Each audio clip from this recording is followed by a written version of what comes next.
Agora, é importante dizer que existem 2 situações onde não é indicado o tratamento cirúrgico, isso é muito importante.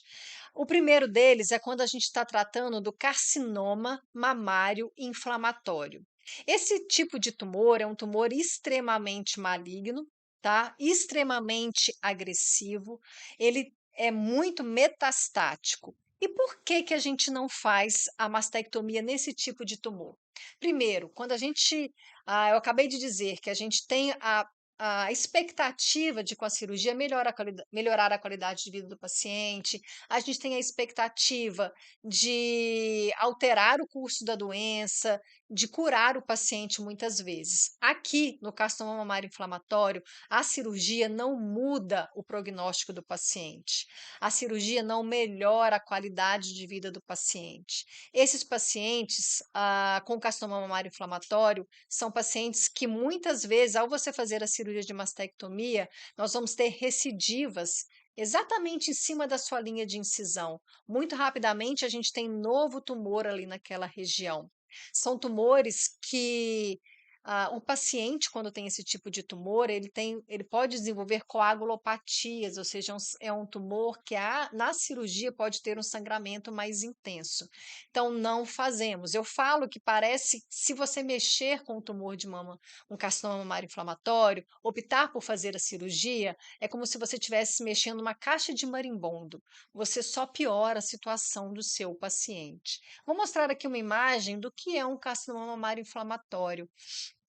Ele tem características muito importantes. Ele chama inflamatório, né? Ou seja, ele vai ter as características relacionadas à inflamação, ou seja, é uma neoplasia que pode estar, a pele pode estar edemaciada, o animal sente muita dor, isso é muito característico, tá? O quadro de dor. Vai estar eritematoso, ou seja, vai estar avermelhado. E um componente muito importante, não sei se vocês conseguem perceber por essa imagem que eu trouxe, há um comprometimento da pele.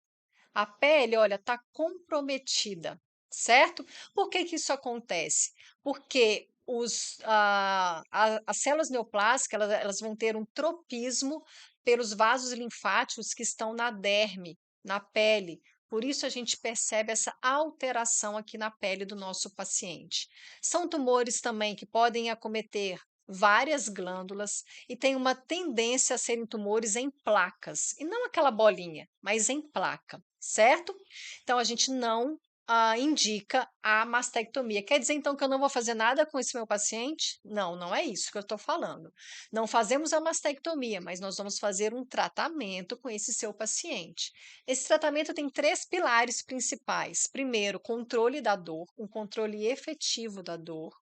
Um manejo nutricional, esse paciente ele tende a ficar muito fraco, perder peso muito rápido, então um manejo nutricional e a quimioterapia que também pode ser instituída, certo?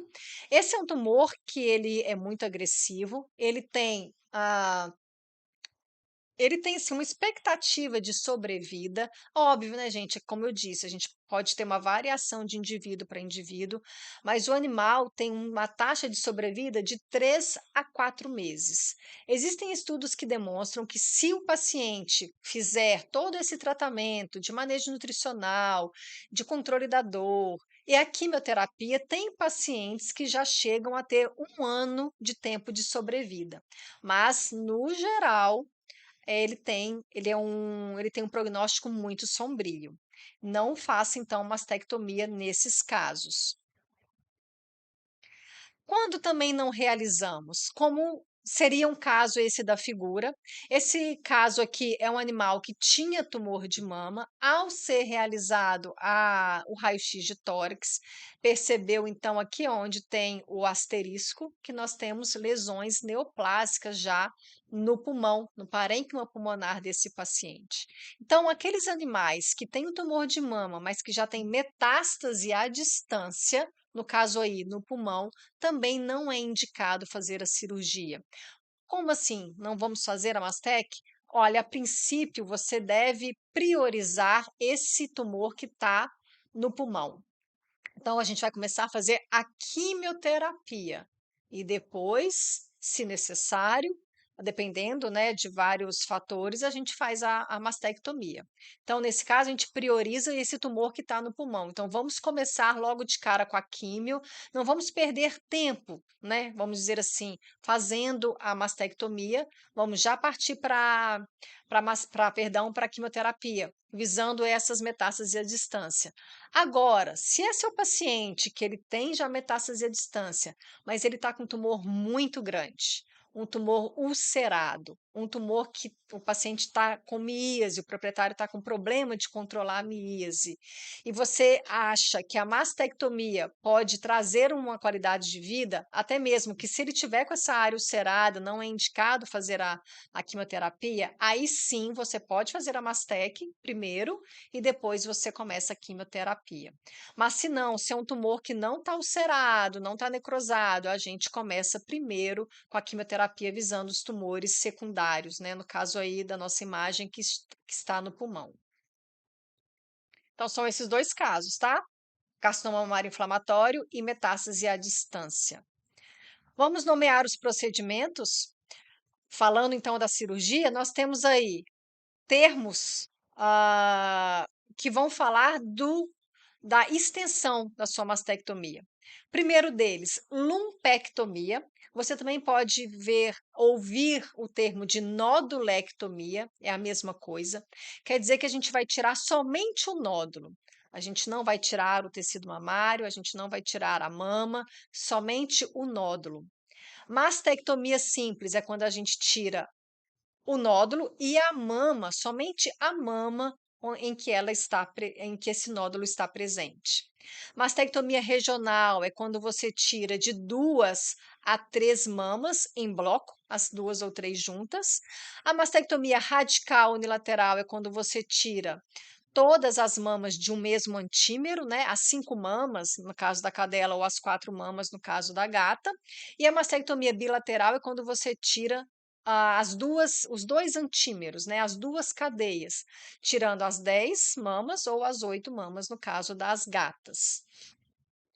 Então, trazendo uma imagem aí para vocês verem, olha, aqui o número 1 seria então seria a lumpectomia ou nodulectomia, e a número 2 seria a mastectomia simples.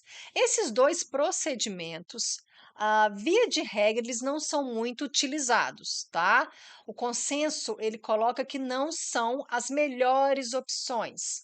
Mas lembra, você precisa individualizar o seu paciente. Só você realmente sabe todo o histórico do seu paciente. Então, normalmente, não são utilizados como primeira opção.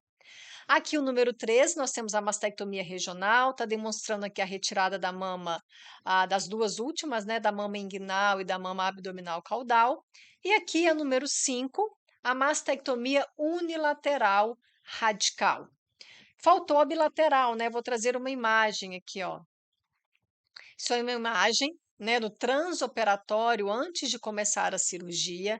Vocês podem ver aqui, ó, a marcação feita com a caneta dermográfica, colocando então que a retirada de todas as mamas. E aqui no início a gente faz esse desenho parecendo um M. Chamando atenção, gente, esse tipo de procedimento, o bilateral, onde a gente vai tirar as 2 cadeias em um mesmo procedimento, em um único procedimento, ele não deve ser feito rotineiramente. O que eu quero dizer? Ele, principalmente na cadela, tá? Porque quando você faz esse tipo de procedimento na cadela, pode ficar muito difícil de você fechar a sua ferida. Então, o animal ele pode sentir muita dor no pós-operatório, pode ter dificuldade respiratória por causa dessa tensão, a sua ferida fica muito tensionada, com maior chance de deiscência dos pontos. Podemos fazer? Pode fazer no mesmo procedimento, mas assim, em casos muito específicos. De maneira geral, o ideal é você fazer 2 mastectomias unilaterais separadas. Já quando a gente fala nas gatas, as gatas, elas têm a pele das gatas é um pouco mais maleável, você consegue esticar mais a pele da gata e você consegue aproximar com maior facilidade. Mas ainda assim, nas gatas, se for possível, priorize fazer 2 mastectomias unilaterais em tempos cirúrgicos diferentes. Faz um lado, Faz uma antímero-mastectomia unilateral, espera aí um mês e meio, e aí faz o outro lado, certo?